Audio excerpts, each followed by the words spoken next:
জবা গাছের পাতা একদম পুরো হলুদ হয়ে যাচ্ছে, ফুল কমে গেছে, জল রং ফেড হয়ে গেছে। এটা হচ্ছে ওয়েদার চেঞ্জের জন্য হচ্ছে।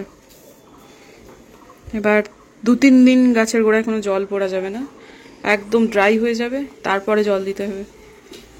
এটা এই হঠাৎ মেঘলা, হঠাৎ করে ঠান্ডা, হঠাৎ করে একটু মানে শিরশিরে ব্যাপার, আবার কখনো গরম, এটা ঠিক জবা গাছ নিতে পারে না। এটাই আসল কারণ। একটু যদি রোদ্দুর হয় তাহলে এই গাছগুলো একটু রোদ্দুরে দিয়ে আসতে হবে, সেটা ছাদে হোক বা নিচে। মানে অবসর সময় শুনতে ভালো, অনেক গল্প আছে বলতে। তোমাদের তো ঘড়ি ছিল না, কিভাবে সকালে উঠতে টাইম বুঝতে? ঘড়ি ছিল না তো, অত তো সবাই পড়াশোনা জানতো না। হ্যাঁ, তাহলে আমার 2 জেঠু পড়াশোনা জানতো, আমরা তো কেউ পড়াশোনা জানতাম না। ঠিক আছে, তোমরা কি করে উঠতে? আমরা যে সকালে সন্ধ্যাবেলায় দেখতাম তারা, সন্ধ্যে তারা, হ্যাঁ, তো এইরকম সবার থেকে বড় একটা তারা, ওটা দেখবে কোথায় নামলো, কয়টা বাজে, ওটাই বুঝতাম ঘন্টা। হ্যাঁ, আবার ভোরবেলায় যখন উঠতাম, ভোরের তারা একদম কি সুন্দর উঠতো গো, ওইগুলো দেখতাম, দেখে আমরা ওই সময় উঠতাম। হ্যাঁ, উঠে আমরা ধান বাঁধতাম। আচ্ছা, 1 মণ 1.5 মণ ধান এরকম বেনে একদম সকাল হয়ে যেত আমাদের ধান বাঁধা শেষ। আচ্ছা, আমার সিদ্ধ, মুড়ি ভাজা সব ঘরের চালে। হ্যাঁ, সব ঘরের চালে, আমরা তো কিনা কিছু খেতাম না। শুধু আমাদের রাশির তেলটা কিনতে হতো, সবজিও তো বেশিরভাগই বাড়িতে। তারপরে তোমার সরষের তেল বাড়িতে, মুসুর ডাল, ছোলার ডাল, মটর ডাল, খেসার ডাল সব বাড়িতে। নুন, গম, লবণ কিনতে হতো না? নুন তো কিনতে হবে, নুন তো বানানো যেত, নুনটা কিনতে হতো। তাছাড়া দেখো সবকিছু, লঙ্কা বলো, বেগুন, অনেক জায়গা তো সব বাড়িতে হতো, ডাটা বলো, ঢেঁড়স। হ্যাঁ, কাপাস তুলোর বালিশ বানাতো আমাদের বাড়ির, কাপাস তুলো দিয়ে। আচ্ছা, এগুলো আমরা নিজেরা দেখছি, ফুটে ফুটে করতো, তখন ছিঁড়ে ঠাকুমা সব রোদ্রে দিত। তারপরে বসে ভোর সকালবেলা জ্যোৎস্না রাতে বসে আমরা পাটি কিনতাম, খেজুরের পাতার পাটি। না, এই যে পূজা আসবে 1 মাস আগের থেকে আমাদের ধান সিদ্ধ, মুড়ি ভাজা, চিড়ে কোটা, চিড়াও তো আমরা দেখিতে করতাম। আচ্ছা, হ্যাঁ। এখন আসলে প্রসঙ্গটা এলো হচ্ছে আমার ঢেকি ছাটা চাল, সেটা আমি তো এখন ঢেকি ছাটা চালের ভাত খাই, ব্রাউন রাইস খাই। আলপনাদির বক্তব্য যে আমরা ওগুলো বাড়িতে ওই চালেরই ভাত খেতাম। হ্যাঁ, তো সেটাতে কোনো রোগ বালাইয়ের কোনো চিহ্ন ছিল না। সত্যি কথা বলছি, আর কি শক্তি ছিল গায়ে, তাই এখনো আমার গায়ে শক্তি আছে ভাই। সত্যি কথা, আমরা তো সব ফ্রেশ জিনিস খেতাম। হ্যাঁ, আলপনাদি অতিরিক্ত সার বলছি, দূর বাবা, অতিরিক্ত সাহস, এখনো গাছে চড়তে চায়। হ্যাঁ, মানে সেটাই, মানে অতিরিক্ত সাহস, অতিরিক্ত, মানে কোনো ভয় ডরের লেশ নেই। হ্যাঁ, তো যাই হোক, ঠিক আছে, যাও নিচে, আমার শ্বশুরমশাই মাছ কিনছে। আচ্ছা,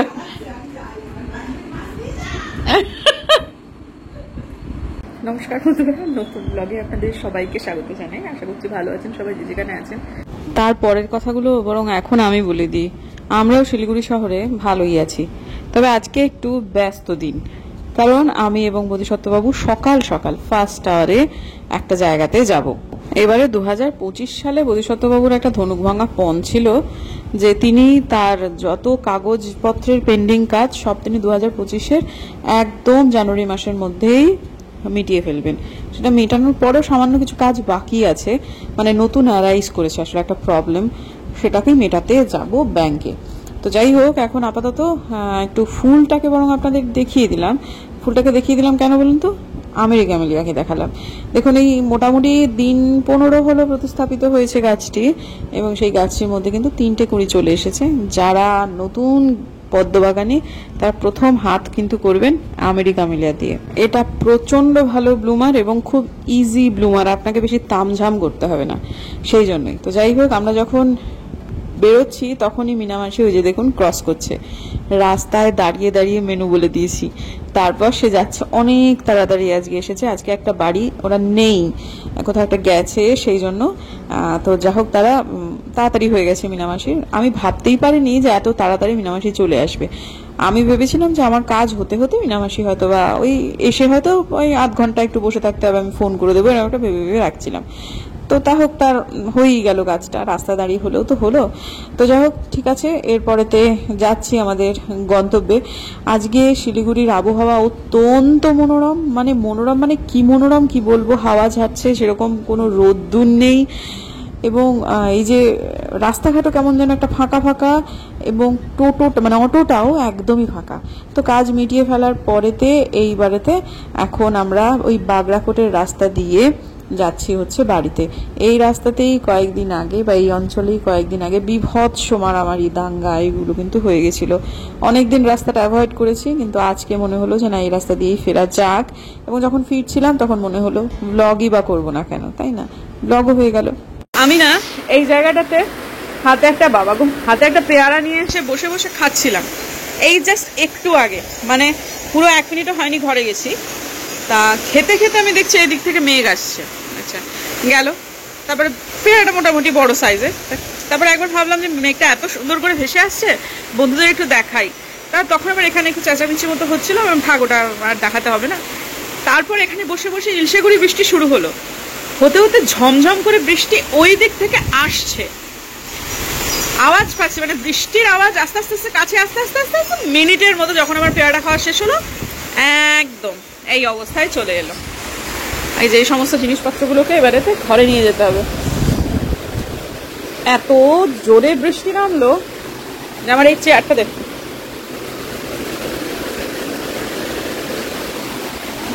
জিনিসপত্র নিয়ে যাই ঘরে না, সব খোলা। আর এই যে এটা যে কোনো দিন পুরোটাই কিন্তু পপাচ্চা মামাচ্চা হবে, মুনিশ পাওয়া যাচ্ছে না, লোক পাওয়া যাচ্ছে না আসলে কাটার।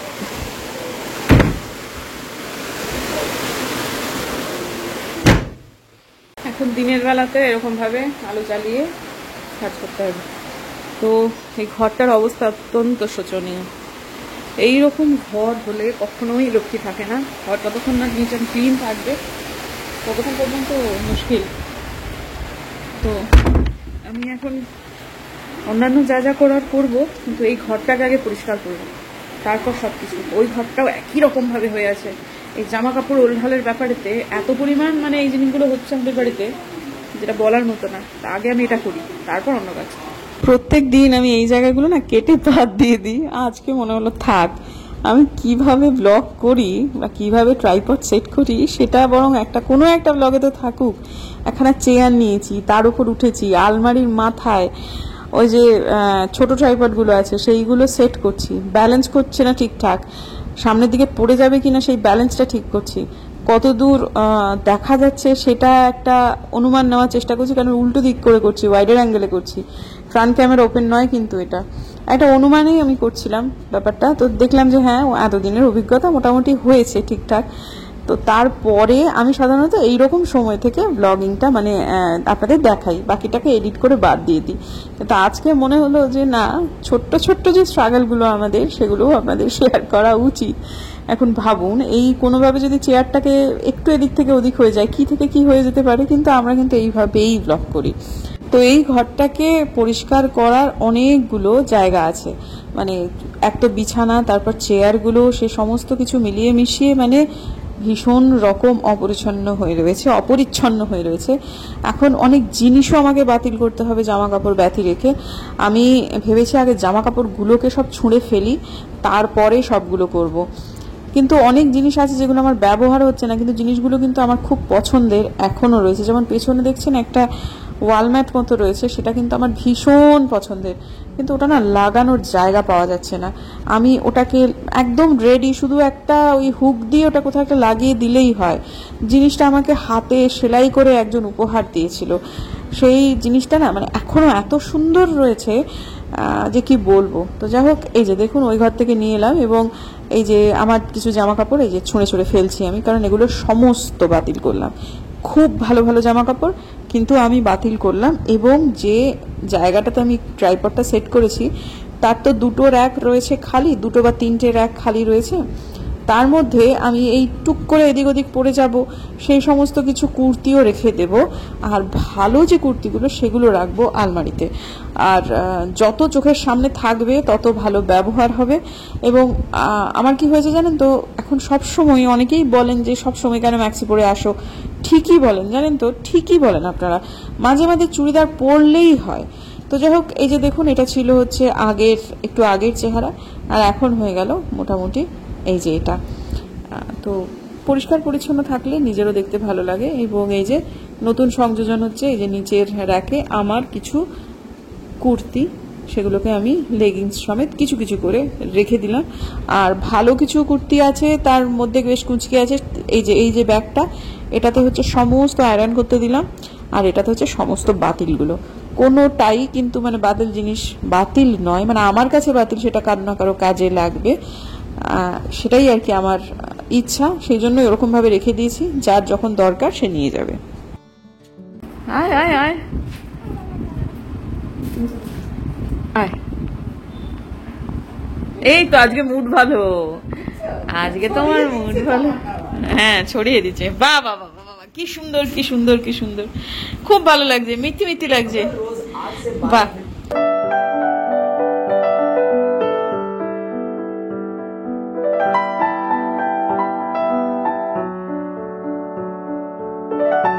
আজকে আমার কন্যারত্নটি মোটামুটি সন্ধে প্রায় উত্তীর্ণ হবার পথে, সেই সময়টায় জানিয়েছেন তিনি কালকে নিয়ে যাবেন স্কুলে টিফিনে ফ্রাইড রাইস। তখন এমন একটা অবস্থা যে আমি যে একটু বাজারে গিয়ে একটু সবজি কিনে আনবো, আমার সবজি একেবারেই প্রায় বাড়ন্ত। তো ঠিক আছে, তো সেটা আর হলো না। আমি শুধু পেঁয়াজ আর গাজরটাকে কুচিয়ে দিতে বলেছিলাম আলপনাদিকে, তো আলপনাদি সেটা কুচিয়ে দিয়ে চলে গেছে। তো ভাতটা সেদ্ধ করেছি মোটামুটি ওই গরম মশলা দিয়ে, যেরকম আর কি হয় আপনারা জানেন সেটা। তারপর যখন গরম ছিল তার মধ্যেই দিয়ে দিয়েছি যে চিনি, নুন এবং একটু ঘি। এটা কিন্তু আলপনাদির কাছ থেকেই শিখেছি, যে এরকম ভাবে ঘি মাখিয়ে দিলে একটার সাথে একটা ভাত কখনো লাগে না, মানে একটু বেশি সেদ্ধ হয়ে গেলেও সেটা ভীষণ ছাড়া ছাড়া থাকে এবং খেতে খুব বেশি ভালো হয়। আর এটা ঘটনাই যে আমরা যখন এই কড়াইতে চিনি এবং নুনটা মেশাতে যাই, সেটা বেশ একটু হেঁয়ো হেঁয়ো ব্যাপার দাঁড়ায়। কিন্তু যদি ওই ডেকচির মধ্যেই ওই নুন এবং চিনিটা মিশিয়ে দেওয়া যায় গরম থাকতে থাকতে ভাতটা, তাহলে কিন্তু দিব্য হয়। তো আমি থালায় ছড়িয়ে নিয়েছিলাম, তারপর সেগুলোকে আবার এখন ওই জমাট করে রেখে দিয়েছি। এখন রান্নাঘরের সমস্ত কাজকর্ম মিটিয়ে নিয়ে, এটা রান্নাঘরের আমার শেষ কাজ, সেটা হচ্ছে যে আমি একটু ফ্রাইড রাইসটা দুপুরের জন্য তৈরি করে রাখছি। এত সকালবেলায় ও যায় না, তাড়াহুড়ো এগুলো ভালো হতো না আর কি। তো কাজুটাকে না এরকম ভাবে ভেঙে ভেঙে দিচ্ছি, মানে মাঝখান থেকে পেটটাকে ফেড়ে দেওয়া, যেটাকে বলে আর কি, দুভাগ করে দেওয়া। আমার শাশুড়ি মার কাছে এটা জিনিস আমি শিখেছিলাম, এবং মাও সেরকম ভাবেই করতেন। এক তো যে বহরে তাতে বেড়ে যায়, মানে একটা কাজু দুটো হয়ে যায়, আর 2 নম্বর কাজু তো একটু ভাজতে হয়, এক্ষেত্রে না ভাজাটা অনেক বেশি ভালো হয়, মূলত কারণ হচ্ছে সেটাই। তো যাই হোক, এখন একটু যদি ক্যাপসিকাম থাকতো, একটু যদি বিনস থাকতো বা কড়াইশুঁটি থাকতো, তাহলে জিনিসটা আরো অনেক বেশি ভালো হতো। কিন্তু ঘরেতে যা আছে তাই দিয়েই হোক। তো আমার শ্বশুরমশাই বলছিলেন যে উনি কালকে ভোর 5:30টার সময় বাজার যাবেন, কোন একটা বাজার নাকি খুব ভোরে বসে, তিনি যদি তখন এনে দেন তাহলে কি আমি একটু করে দিতে পারবো। তো আমি বললাম যে বাবা, ওটা তো ভীষণই মুশকিল একটা ব্যাপার, মানে এটা কি হয় বলুন তো, একটা 85 বছরের লোক 5:30টার সময় নাতনি খাবে জন্য ক্যাপসিকাম আনতে বাজার যাবে? তাহলে যা আছে তা দিয়েই বরং হবে, মানে, এবং কোনো অসুবিধে নেই, এভাবেই একদিন খাক না, অসুবিধে কি আছে, তাই না? তো যাই হোক, এখন আপাতত আমার আজকেই আমি আলপনাদিকে বলছিলাম যে আলপনাদি, প্রায় সবজি যা ছিল আজকে তো হয়ে গেল, প্রায় বেশিটাই হয়ে গেল, কালকে উত্তমের থেকে সবজি নেব। তো মেয়ে আমার সন্ধ্যেবেলার পরে বেশ মোটামুটি তখন বাজে প্রায় 7:30, আর বাইরে তখন কি মুষলধারে বৃষ্টি, যে তখন একটুখানি বেরিয়ে কিছু একটা কিনে আনবো। তো যাই হোক, এখন মোটামুটি একটু চাকতে চাকতে বুঝলাম যে আমি কিন্তু প্রথমে ভেবেছিলাম সবটুকু করব না, কিন্তু তারপর মনে হলো যে না, সবটাই করে নিই। কারণ শেষের দিকটাতে আমি না এই সবজিতে আরেকটু লবণ মিশিয়েছিলাম দ্বিতীয় দফায়, সেটা মিশিয়ে একটু মনে হলো আমার বেশি হয়ে গেছে। কিন্তু তারপরেতে সবটুকু ভাত দিয়ে দিয়ে যখন ওলট পালট করে দিলাম, তখন খেতে বন্ধুরা এত ভালো হয়েছে যে কি বলবো। এই যে প্রত্যেকবার একটু করে মেশাচ্ছি আর একটু করে মুখে মুখে দিচ্ছি, একদম সামান্য একটু মাখন দিয়ে করেছি। আমার তো বাড়িতে সাদা তেল উঠে গেছে এখন, সুতরাং ওই যে সবজি টবজি ভাজা সেগুলো সমস্ত কিছুই মাখনে, এবং খুব অল্প মাখনে, যতটুকু দরকার। ওই ভাতটার মধ্যে তো ঘিটা মাখানো ছিল, তো যার ফলেতে আর বেশি খুব একটা লাগলো না, একটু শুকনো শুকনোই হলো। এখন তেল কম খেতে খেতে আমাদের সবারই এখন অভ্যাস হয়ে গেছে। তো এখন কি হলো, আমি এই জিনিসপত্রগুলোকে সমস্ত মেজে রাখবো, কারণ না মেজে রাখলে সকালবেলা উঠে তো গরম করে দিতে হবে, তো বাইরে রাখা যাবে না, এগুলো সব ফ্রিজে রাখতে হবে যেটা করেছি। তো ফ্রিজে রাখতে গেলে গরম গরম রাখা যাবে না, সেটাকে একটু ঠান্ডা করতে হবে, তো টাইমটাও এদিক থেকে পেরিয়ে যাবে আর আমার কাজকর্মগুলোও হয়ে যাবে। আর এই কড়াইটা আমার ব্যবহারের ক্ষেত্রে খুব সুবিধে হয়, তো এই কড়াইতেই সকালবেলায় ওকে একটু গরম করে তারপর দিয়ে দেবো আর কি টিফিন হিসেবে। তো ইতিমধ্যে বেশ কিছুটা সময় কেটে গেছে, কেটে যাওয়ার পর আমি বুঝতে পারলাম যে হ্যাঁ মোটামুটি এটাকে এখন ফ্রিজেতে ঢোকানো যেতে পারে, ওই আর কি আরও মিনিট 5-10 পরে। ততক্ষণে আমার অন্যান্য কাজগুলো যেগুলো আছে সেগুলো না হয় সেরে নিই। এই যে গ্যাস মোছা, তারপরেতে এই স্ল্যাবটাকে একটুখানি ঠিকঠাক করে মোছা, তারপর ওই রাত্রিকালীন যে যে জিনিসপত্রগুলোকে আমাদের ভেজানোর জন্য দরকার হয়, আজকে যেমন আমি জোয়ান ভিজিয়েছি, তারপর টুপুরের জন্য আমন্ড, তারপরে মানে আলমন্ড, তারপর ওই কিসমিস, এগুলোকেও ভেজাতে হবে, সেই জন্য একটু জল গরম করতে হবে। আবার এদিকে কালকে অতি ভারী বৃষ্টির সম্ভাবনা আছে শিলিগুড়িতে, সেরকম একটা ব্যাপার যেহেতু বলেছেন, সেহেতু পানীয় জলের যোগান তো রাখতেই হবে। সেইগুলো সমস্ত কিছু করে নিতে নিতে আমার মোটামুটি ওই ফ্রাইড রাইসটা ফ্রিজে ঢোকানোর মতো ঠান্ডা হয়েই যাবে। হয়ে এসছে মোটের উপর সব কাজ। এবারে এই জিনিসপত্রগুলোকে ঢেকে ফ্রিজে বাদবাকি জিনিস সব ভরে দেবো। অ্যাকোয়াগার্ডটা ভরুক আর এইটা জলটা ফুটুক, ব্যাস এইটুকুই আপাতত কাজ। এবং এই কাজটুকু করার মধ্যে যতটুকু ঠান্ডা হবে ফ্রাইড রাইস, সেটার এখন এই যে অবস্থা হয়েই এসেছে। তেল একদমই নায়ের মতো, তেল তো নেই, মাখন, আর আমার ঘি দিয়ে মাখানো ছিল, তো কাজে এই তো চলছে এভাবে। সব বলে দিলাম, যা যা করণীয় আছে সেটুকুই। জানি না কতক্ষণের ব্লগ হয়েছে। কালকে অতি ভারী বৃষ্টির পূর্বাভাস আছে, সুতরাং আমি ভাই পানীয় জলের যোগানটা রাখতে চাই, সম্পূর্ণভাবে ভরে রাখতে চাই, সেই জন্যই অ্যাকোয়াগার্ডটা চালালাম, না হলে আজকাল রাত্রেবেলা করে অ্যাকোয়াগার্ড চালাই না। তো যাই হোক, ঠিক আছে বন্ধুরা, দেখা হচ্ছে কালকে একটা নতুন ব্লগে। যদি আমার ভিডিও ভালো লাগে তাহলে প্লিজ সাবস্ক্রাইব করবেন, পাশে নোটিফিকেশন বেলটা অন করবেন, যাতে ভিডিও দিলেই নোটিফিকেশন চলে যায় আপনাদের কাছে।